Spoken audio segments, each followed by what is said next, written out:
Hey, hi Danielle. How are you? I'm sorry that these things Oh, always run a little late. I apologize. you're 15 minutes late. That's not actually that late. You're doing pretty well. I would call that on time for a press junket.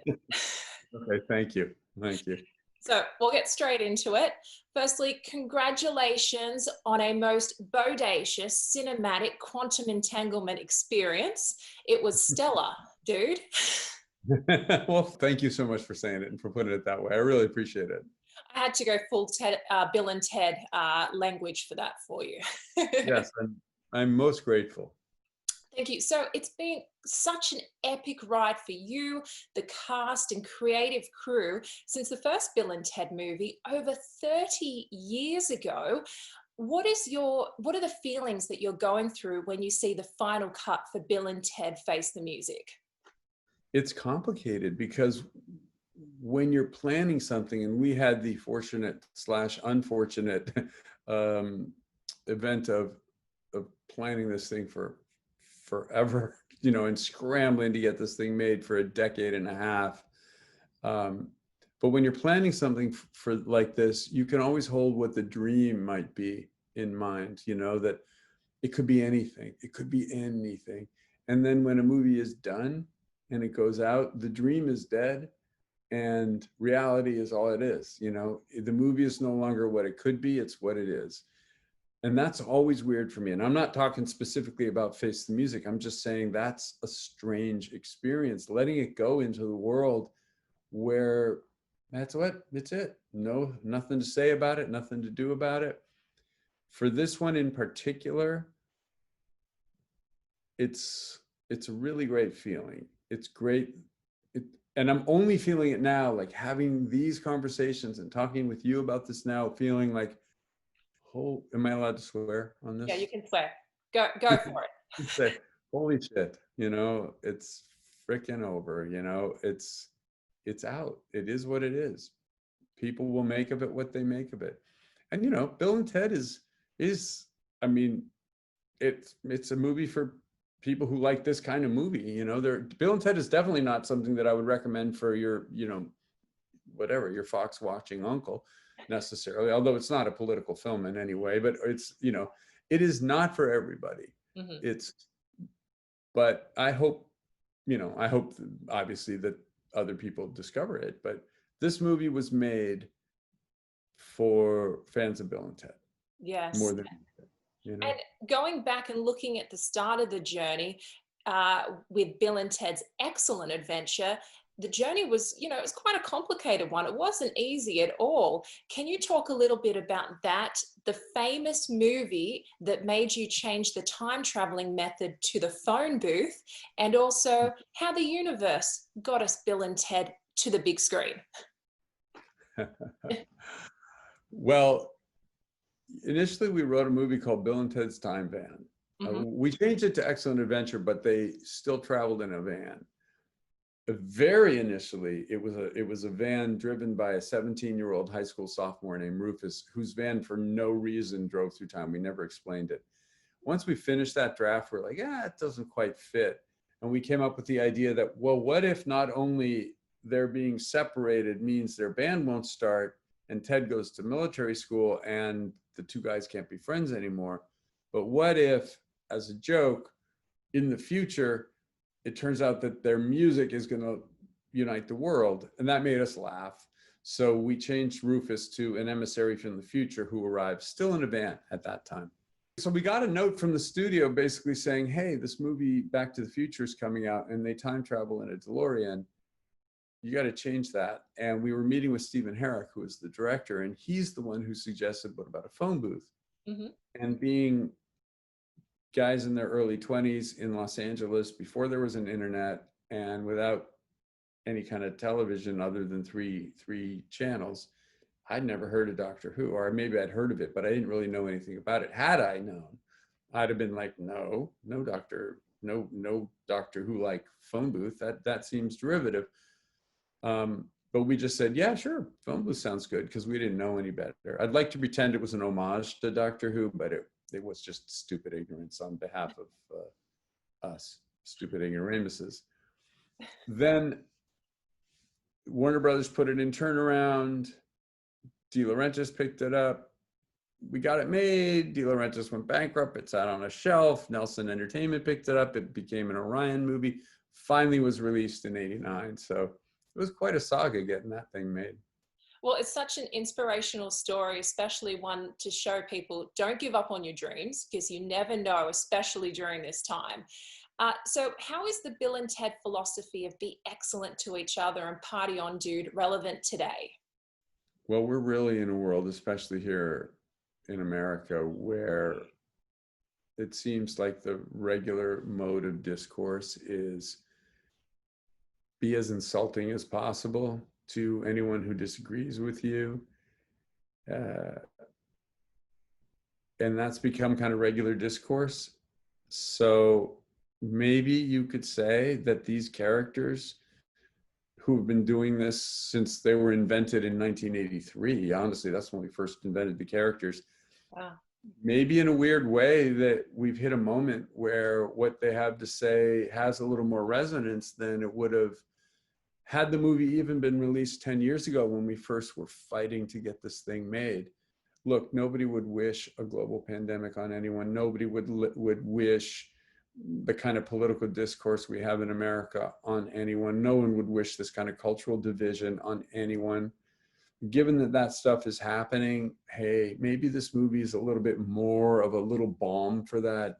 You know, if this movie could be a 90-minute little diversion, sort of silliness from that, that would make me happy.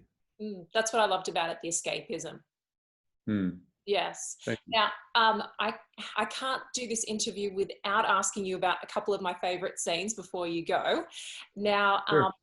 I don't want to give away any spoilers, but the first one is in the movie trailer, so we're safe there. It's at the wedding where Bill and Ted are playing a song, and I actually really like the song, by the way.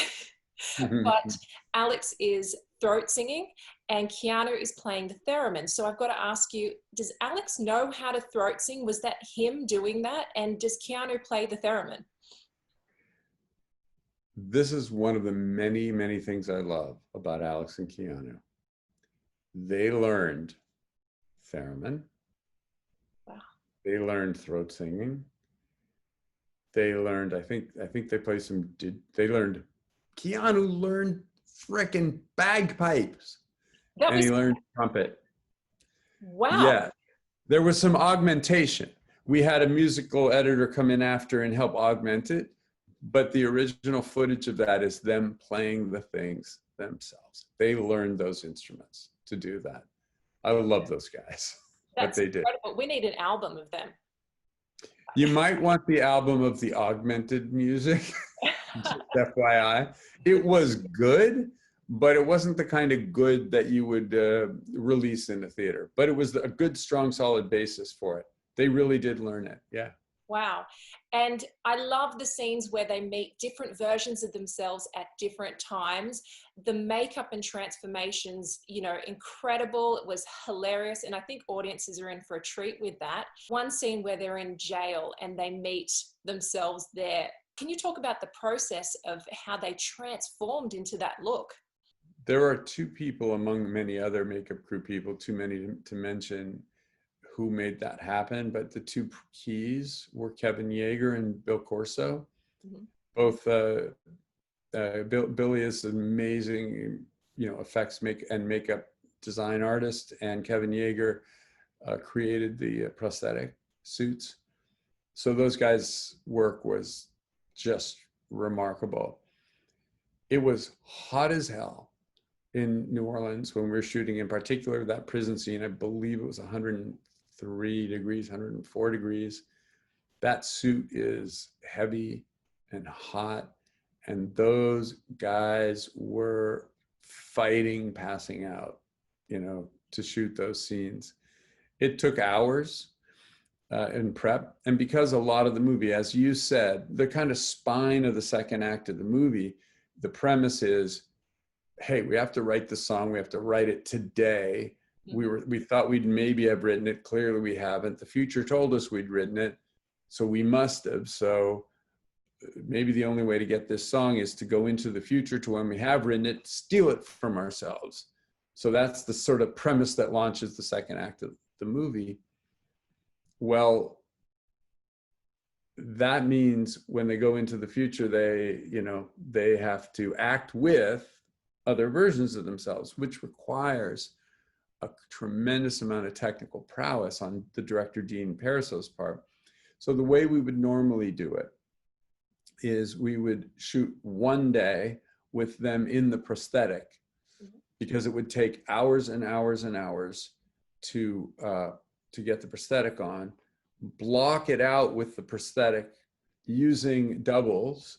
We had wonderful guys that stood in to be their doubles, acting against Alex and Keanu in their prosthetic. And then we'd get it locked, do it that way. And then the next day we would shoot the Alex and Keanu side with the doubles in the prosthetic, etc. But at least we'd had the scene blocked. So every day we would do the scene one way, and then the next day the other way. Then we'd move on. So that's how they made that work. Wow, I wish you guys had a behind the scenes movie of all those transformations and how it came together. I have some in my phone, and I think some people took some footage. I think there is going to be a behind the scenes movie that people. Good. I saw cameras going around there. Yeah, well, good. I'm looking forward to that then. Fingers crossed. Yeah, let's hope. Yeah. Was Alex channeling a little bit of Keith Richards with the English accent for that character? That's funny. I wonder who he was doing. I got to ask him. I'm not sure. The one day they showed up and they go, "We want to do that version of us in English accents." And Chris and I were like, Chris Matheson, the co-writer, and I were like, okay, like, you guys want to do English accents? Great. Like somehow that somehow the successful rocker version of that would be English. So we were like, all right, that's hilarious. So we went back and rewrote the scene to justify the English accents by saying, and I can't do an English accent to save my life, so this will be a pathetic butchering of it, but it's funny you should ask. When things got so good for us after we were successful that we started summering in medieval England, and I guess the accent took, but of course the accents are just terrible anyway, because of course they're lying. But yeah. It was hysterical. I love those scenes. Well, we do have to wrap, but I should say, I wish Bill and Ted were here in real life, because we would send them back to, fix things up with the coronavirus and COVID-19. So where are they when we need them? Yeah, no kidding. Now you can't find them anywhere. Just like, Yeah, right when we need them. Where are they when you need? Yeah, exactly. Yes, well, thank you so much for a most triumphant interview. It was great talking to you, and I love finding out about those scenes. It really made my day. So thank you for having me on. I really appreciate it. Great to see you. Be excellent to each other and party on, dudes. And that's a wrap.